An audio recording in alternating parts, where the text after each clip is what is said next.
What is up, everybody? It's your boy Kevin Smiley. Welcome back to Kevin Hardy 2 TV, your positive car culture channel. Today, as you can see in the title, dude, this is one of those quick fix things for anybody who still has their stock BK2 hoods with those pesky plastic hood vents that fade and chip away as time goes. So this is a quick fix. I know everybody's gonna say, just get the carbon fiber joints or replace them, period, and whatnot, with new ones. And dude, this is a quick fix, dude, for any of you guys that, you know, heading out to a meet or something like that, or a car show, and you're just like, I gotta fix this right away, or you're just tired of looking at it and chipping away with the white sprinkles and stuff, and everything else is like, what is up with that? I've seen a lot of Genesis coupes with the same issue that I've had or whatever. I've done this a couple times or whatever, so the easiest way I figured to do this is plasti-dip, so that if you do get overspray, you're not worried about painting or anything like that. The paint, real paint actually sticking to your stock paint, dude, and ruining your entire hood. So like I said, this is a quick fix, dude, and we're gonna do it the easier way, not the best way, because the best way would be to actually take the vents out, lay them out on some cardboard or something, and plasti-dip them like that. But we're gonna give you a quick fix. We're just gonna mask it off and do a couple coats, and you're gonna be good. So we're gonna go ahead and jump into it and get started. All right, so as we get started off, man, make sure you wipe down the hood, man, clean, mostly like around, so that the masking tape can stick to it. You don't have to worry about masking tape like peeling up during the process and you getting the plasti-dip on your hood. It's not that difficult to get the plasti-dip. It's a little time consuming as far as like a little elbow grease and rubbing it out, whatever. So yeah, so the hood's clean, but not clean enough. We're gonna get to that. So I got my masking tape. I got the fat rolls to make my job easier. I do have a backup fat roll and skinny rolls. As you can see, I have a lot of masking tape. So this is gonna be something quick and easy solution for you guys, trying to help you guys out with something real quick. And then some form of rubbing alcohol, whatever, alcohol like that, to clean the surface one more time to get any type of extra stuff, like, you know, lint or anything that's might be still stuck to the surface that's gonna mess up the process. So let's do that real quick, and I'll put you guys down and get cracking on that. All right, so we're gonna go ahead and get my alcohol and some form of a fresh rag or something that's already like clean. Some kind of motorcycle. I don't know if you guys can hear that. It's loud as hell, dude, flying down my street. So you get your alcohol ready or whatever. I get some on the tip of the rag or whatever, and I'll start by wiping around the vents. First, get like a good area around it, because this is where you want the masking tape to stick pretty good. So, and I'm gonna get a little bit more, and I'm gonna hit the vents themselves. A little bit more. Get the vents pretty good. Yeah. I mean, you can go a step further and kind of Q-tip clean it, because you know how the vents have these little shapes in them or whatever. But this should be fine. The surface is all fresh and clean. That's when we're gonna start masking it off or whatever. And I'm gonna give you an update on the masking process. All right, you guys, so what you wanna do is you wanna kinda overlap the tape over the line of where the body meets the plastic, and then you take your fingernail and you can find the line. You see that right there? And I actually can cut it with my nail. My nail's not too long or whatever, but you can do that just to get it started, and then you'll get a blade and you're gonna cut around. So you wanna find where the line is at, like that, with your nail, and then that's how you basically get it started, you know what I mean? And because you can try to run it, I actually got it kind of real nice tucked right here, but that's a little bit more time consuming, and this is pretty much easy. So you just kind of overlap it, and then you take your nail and you just run it to find the exact line, and then we're just gonna cut it out. All right, so it's all masked off around the areas, and it's trimmed and everything like that, ready for plasti-dip. And if I had paper, it would be a lot easier because I just lay the paper down and cut around and then tape the paper to the hood. But I don't have any newspaper, man. Who reads newspaper nowadays anyway? And of course, as usual, whenever I make a video, there's always somebody in the comments that says, "Oh, the easier way is to actually take them out." Well, sometimes people don't have the tools, the little to actually remove these. You will need to remove the liner that's underneath the hood, and you need those little hook things. Just like removing panels and whatnot. Sometimes people aren't comfortable with doing those because when you go to pull those out, sometimes they break, you know. But this is just something, like I said, dude, just go ahead, tape the hood, clean it, bam, spray it, let it dry, get it done. That's just all. I'm just doing it a different way. So, yeah, let's go ahead and get started with the first coat. Get the plasti-dip or whatever, and make sure you shake it up nice and good. It gives you instructions to like shake it for like a minute straight or whatever. So just like straight shake it, get it all mixed up. All right, once it's all shaken up, you want to give it a couple test hits on the surface, and you see how it's spraying all uneven and stuff. You want to, sometimes you might have gunk stuck in the tip if you used it before or whatever. Get it to, you see the way it's more of just like one shaded. There we go. Now it's good. Now it's good to go, whatever. So you want to give it some passes. And what I was doing when I was taping this down is I was pretending like I had the can in my hand, and I would just wave my hand over, and that's how I figured how far I would go. You know what I mean? Because you want to give it sweeping motion, spray, sweep, sweep, sweep. So go ahead and get started with the first coat.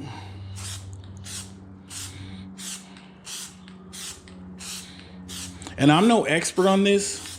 You know what I mean? This is just something that pretty much almost anybody can do. Spray, spray, spray, spray, spray, spray. You can start off with a light coat, wait and let that dry. And if you're in a rush, you might be able to do it in one coat, but it's not going to come out as good. Yeah, I'm gonna stop right there because plasti-dip does something weird whenever you put too much on at once, dude. It becomes like a sandpaper type of texture. Anybody who's ever used plasti-dip knows what I'm talking about. I learned the hard way. I didn't know anything about plasti-dip, and I did it the first time when I painted my wheels on my last car, and I had to redo it because I didn't like it.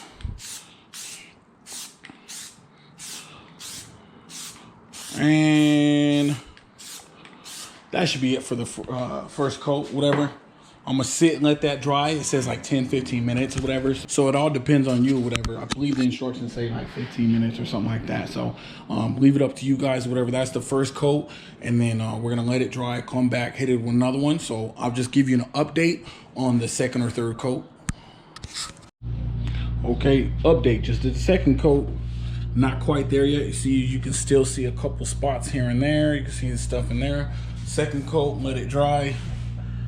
Always check your edges. We got to make sure all that stuff gets hit also where it's white at the top, all that stuff, that, you know what I mean? So yeah, check your edges too. But yeah, I'll give you another update. All right, you guys, so put on my final coat. I put on like a fourth one, but I was doing like very light coats or whatever. You can do coats a little bit heavier, but I was just, you know, taking my time with it. But depends on how much time you have. If you're in a rush, then you can do one coat less, just do a little bit heavier on that coat, whatever. So you can do it in 2 or 3 coats if you want, whatever. Just it's all up to you. But yeah, so we're just gonna let it dry, and then we're gonna start removing the tape. But one thing we want to do when we're removing the tape is we want to make sure that the plasti-dip is not connected to the tape, because I've done it on other parts before where the plasti-dip is kind of thick between the lines, and there's like a little bit of plasti-dip, like spider web amounts, like little small tiny strands connected to the tape and the surface. And then when you go to peel it up, it'll start peeling off the freaking plasti-dip. So you want to be careful with that.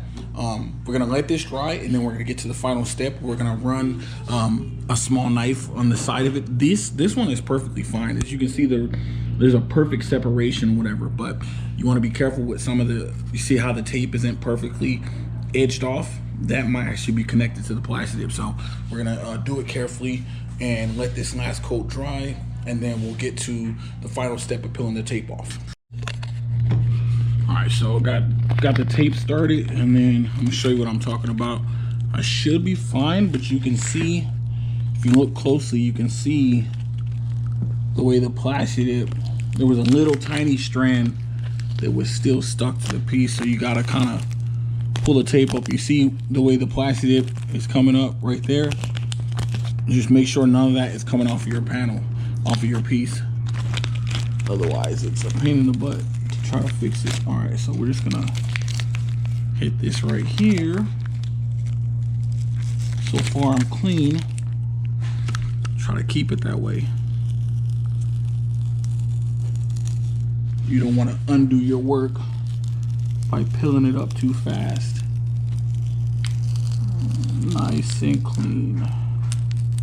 If you're doing this and you're starting to see like a spider web like type of, if that makes sense, then stop, get your knife out and separate it carefully. So bam. I did a pretty good job with the way I applied it, so it made things a lot easier. So you guys pretty much get the idea. I'll put this camera down, pull it all off, and show you the finished product. All right, so there you have it. Finished product is all done. The edges are nice and good. But yeah, small little details like that, it's good. You can barely see it, but if I wanted to, I can actually take it a step further and take like a toothpick or a little tiny little brush and get in there or whatever, but it should be fine. I will need to give the car some elbow grease, so I did get a little bit of overspray, just because of, you know, when you're using masking tape, it's only so much it'll do. You see where the shadow on this side, that's a little bit of overspray of plastic. You can actually feel it on the surface, but the good thing is that stuff is soft and it can wipe off, so I'll probably just wipe it off.